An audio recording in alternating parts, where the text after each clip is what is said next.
Did you know getting views on videos ain't just about getting the video seen? It's about getting people who see your videos. So that's what click-through rate CTR is.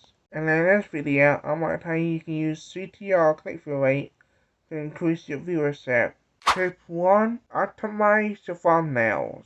Thumbnails are the first thing that people see when they see your video. So it's important to make sure that yours stand out. Choose an image that is vibrant and eye-catching and make sure your text stands out and is clearly written. Tip 2. Make sure your thumbnail is easy to decipher. When it's too busy, people won't understand what your thumbnail is about. And tip 3 is make sure you use color theory.